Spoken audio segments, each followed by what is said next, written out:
Natagpo ang patay sa damuhan sa Binangonan, Rizal ang isang babae nitong Martes. Ang partner niya na noong unay nagbanta pa sa salarin, umaming siya pala ang patay. Pero nagbantang sila noon, siya palang lumalabas na mismong salarin na kumitil sa buhay ng kinakasama. Hindi ko naman po talaga gusto po yung nangyari, nabigla lang po ako.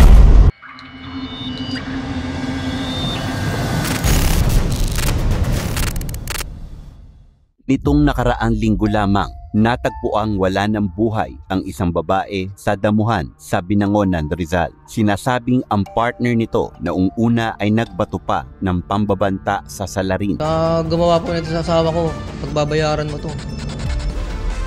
Hindi nyo matatakasan to. Ay kalaunay umamin din bilang suspect sa nasabing insidente. Ang motibo ng salarin ay sama-sama nating alamin sa mga susunod na bahagi ng ating istorya. Pero bago natin sagutin yan, kung bago ka pa lang sa ating channel, ay inaanyayahan kita kaibigan na mag-subscribe sa ating channel at i-hit ang notification bell para ma-notify ka sa ating mga susunod na episodes. Salmo 82:3-4. Bigyan ninyo ng katarungan ang mga dukha at ulila. Ipagtanggol ninyo ang karapatan ng mga nangangailangan at inaapi. Iligtas ninyo ang mahihina at mga nangangailangan mula sa kamay ng masasama. Si Johnny Claire Kahilig ay isang mabait na anak. Ayon sa kanyang kapatid, mula nang manirahan sila sa Antipolo, ito na ang tumayo niyang ina dahil ang kanilang mga magulang ay naiwan sa Negros Occidental. Siya ay 31 taong gulang at tumutulong sa kanyang mga magulang. Ika-13 ng Pebrero taong kasalukuyan, nagbanta si Roseler Lanon na sinasabing kinakasama ng biktima sa kung sino man ang gumawa ng krimen sa partner nito ay talagang magbabayad ng mahal. Ayon sa kanya, gumawa po nito sa asawa ko, pagbabayaran mo to. Hindi nyo matatakasan to. Ngunit sa pagsasagawa ng investigasyon, si Lanon na nagbanta ang lumalabas na pangunahing salarin sa insidente at kumitil sa buhay ng kinakasama. Sa isang extrajudicial confession at sinumpaang salaysay na ginawa habang may kasamang abogado ay inamin ni Lanon na siya ang kumitil sa buhay ng kanyang kinakasama. Inamin ni Lanon na gawa niya iyon dahil sa kanyang nararamdaman na matinding selos dahil sa isa sa mga kasama ng biktima sa trabaho. Ang motibo? Sa matinding selos po. Bakit po? Sino po yung pinagselos-selosan nyo? Isa po sa mga katrabaho niya po.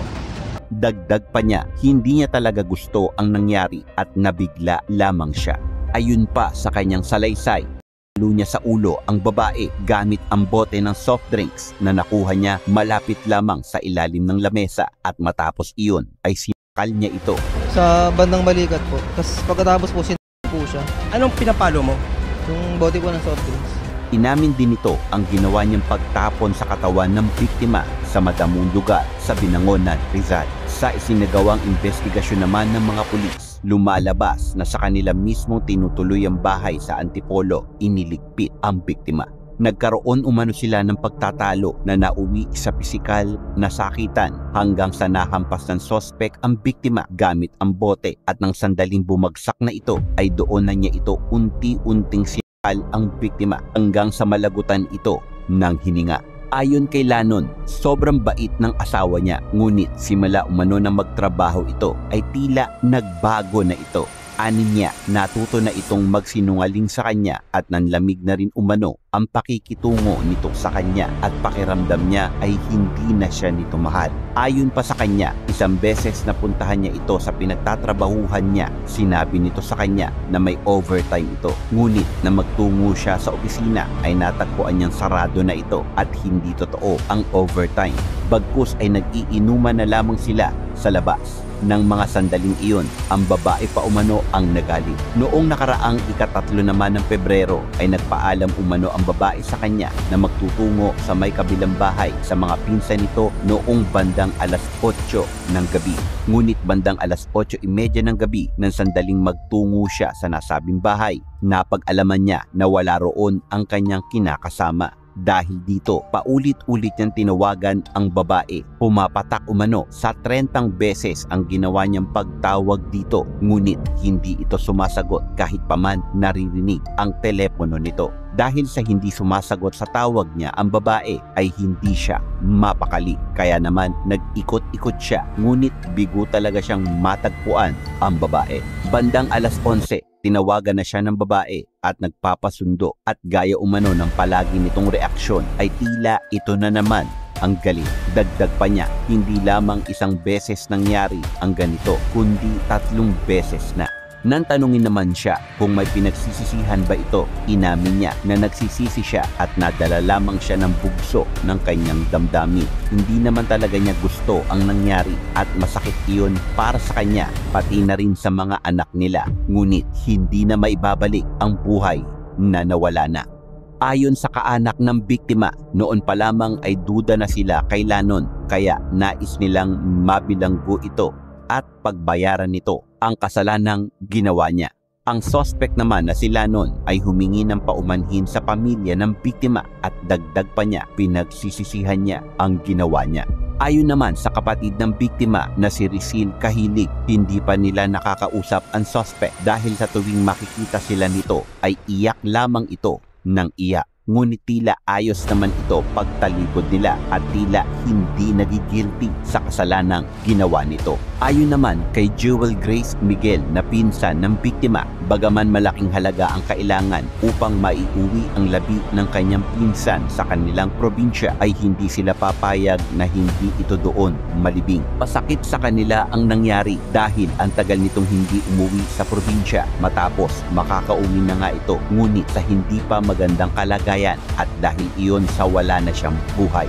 Dahil dito, humihingi sila ng tulong upang agad na maiuwi ang katawan ng biktima sa Bacolod at makulong ng mahabang panahon ang suspect. Para kay Juanito Kahilig Jr., dapat na manaig ang hustisya dahil wala ni sino mang individual ang nararapat na makaranas ng kung anuman ang naranasan ng anak niya. Masakit umano para sa kanila na nang dahil sa selos na naramdaman ni Lanon ay nawakasan ang mga pangarap ni Johnny Claire. Hindi lamang para sa sarili niya, kundi pati na rin ang mga pangarap na meron ito para sa kanyang pamilya at mahal sa buhay.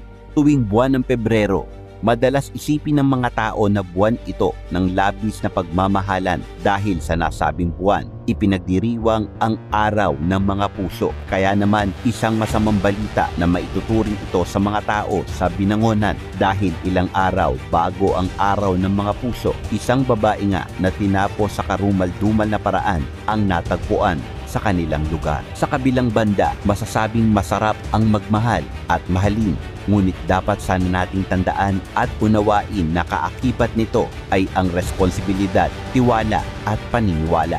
Marahil sa relasyon ng suspect ay nawala ng tiwala at paniniwala dahil na rin sa duda ni Lanon. Ngunit gayunpaman, hindi pa rin sapat na rason ang paninibugho upang kumitil ng buhay ng isang individual na minsan ding minahal at binigyan ng halaga. So ngayon, alam mo na ha,